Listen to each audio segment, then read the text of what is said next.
Hey everyone, this is a lecture today on the bureaucracy.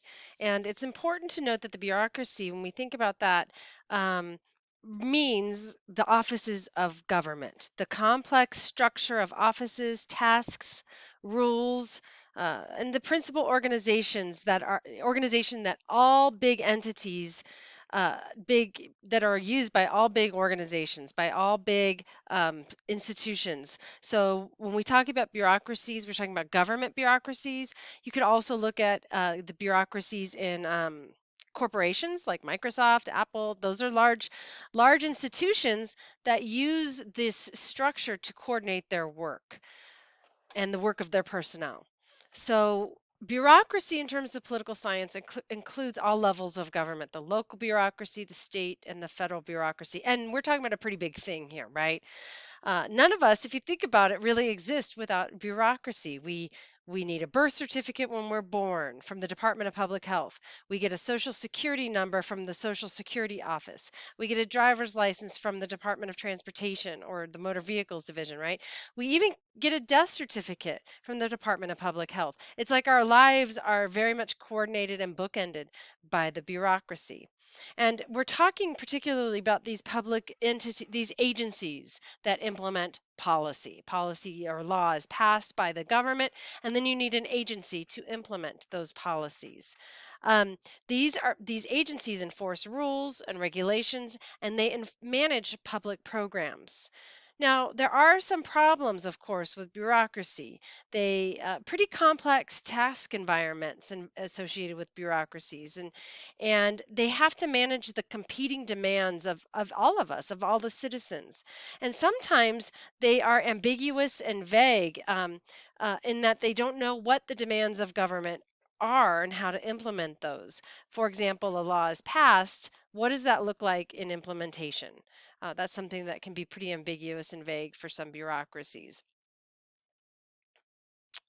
Okay, so we have seen some growth, obviously, in our government in the last so many years, right? In 1789, the federal government had 3 departments and about 50 employees. That's pretty remarkable, right? Today, the 3 levels of government employ over 15% of the labor force. And believe it or not, we have seen a decline in federal employees. If you want to learn a little bit more about the size of what this looks like, you can look at the Office of Program Management.gov. This is the historical table of the size of government over the years. I mean, if you think about it, the size of the federal government has actually been declining. I know that sounds weird, huh? For the last 25 years. The number of civilian employees was um, about in 2004 was about 2.8 million people, and the number of military personnel was over 1.5 million at that time. So yeah, it is large, right? But when you look at the growth of our population and the growth of the economy, it may not be as equivalent. The size of the government doesn't seem like it has grown as fast as those other things have grown. And there's probably reasons for that. So we will look at some of that later. So what does here's a map from that, or sorry, the graph of some of that decline over the years. It's interesting. Not a huge decline, but has it kept up with um, the size of the economy and the size of the country? Office of Personnel Management, not Program Management, OPM, sorry. So here you see the Veterans Affairs is the largest employer of all of these other federal employment agencies. Another way that the government employs people is through contract work and grant work. So they'll give a grant and then people are hired to work on that grant or under that grant, or they'll contract to private entities, and we see that those have also declined. Okay, so what does the bureaucracy include? The bureaucracy includes the 15 executive departments under the executive branch. This includes the Department of Transportation, for example, the Department of Justice, the Department of Agriculture, etc. They also includes independent executive agencies, and because of their potential political nature, these political independent executive agencies remain independent of Congress. They are not part of the cabinet, the presidential cabinet either, however, but they are controlled to a degree by the president. This would, for example, include the Central Intelligence Agency as an independent executive agency. Independent regulatory agencies are there to regulate private activity, and the goal there is to promote the public interest. Regulatory commissions. The FCC would be a regulatory commission. This is not directly under the president, but the president does have some direction because of the president's role in the economy. So that's an interesting regulatory commission there, but it's not independent because there's more direction by the president. There are also government corporations. These are businesses that are owned by the government. They are businesses. This is when the government runs a service that a private company may not want to be involved in. And if you think about why a private company wouldn't want to do these run these services, it's because they can't make money running these services. And yet the government has deemed them essential and to our society.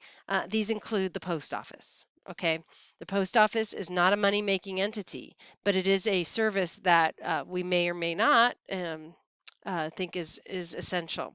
There is also Amtrak, the passenger rail service. That is not a service that a company thinks they're going to make money doing, but the government says that it's essential to the economy, to our society, so make sure that it stays running.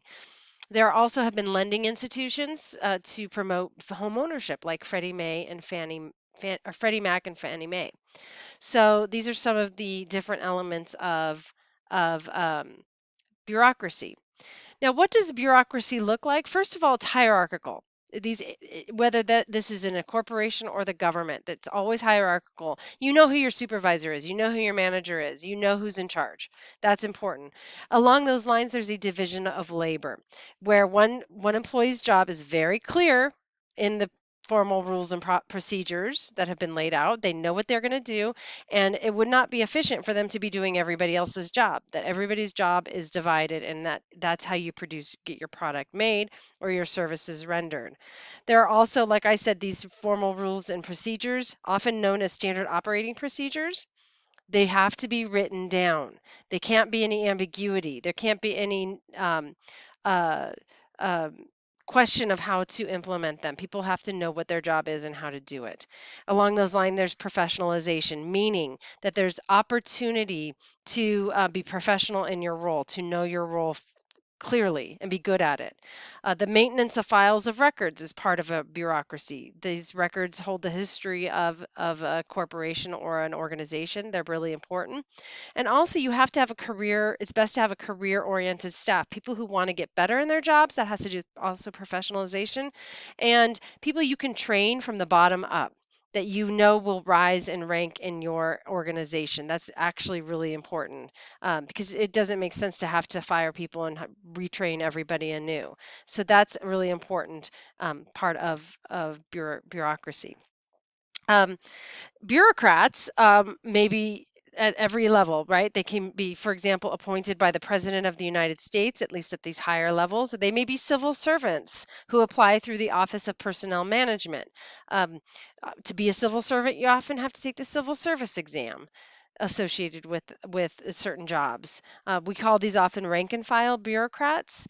In a feudalistic order, so back in days of kings and queens, people got jobs in in government, or they got jobs with the state or the in royalty or whatever, the kingdom, through what we call the spoil system or birthright. That's the old way. It's by, the last name you have, your family. The modern way is through the merit system. You earn a job. You have to be the best candidate for that job. You have to pass the civil service exam. It's an objective system versus a subjective system. Bureaucrats aren't elected, right? So why does this matter? Because this is ethical. Also prevents people from getting fired when they don't agree with a politician, right? So you don't have to be the same political party as your member of Congress or your president. And this merit system ensures that people aren't, scooted out with every new administration. That's actually really important. Bureaucrats also do things, they implement laws. Congress passes a law, the president signs a law into action, and then they have to implement the law. Say it's a new environmental regulation. Congress doesn't tell them how to do that. That's something that a bureaucrat and the agencies have to figure out. And so they have to be good at that job. They need a lot of training to do this work. They have to translate the law into the function. Sometimes Congress gives a lot of direction, but oftentimes it's really vague. So, agencies have to follow certain rules. That's part of law. That's called those bureaucratic rules. And they have to make sure that they're not capricious rules, right? They have to be able to do this. Okay. Let's look at, these are some regulatory agencies, the FDA, the USDA, different elements of those, the Weather Service. So these are all enabled by legislation, and these agencies, of course, have to follow certain rules. So this gets back to my previous points.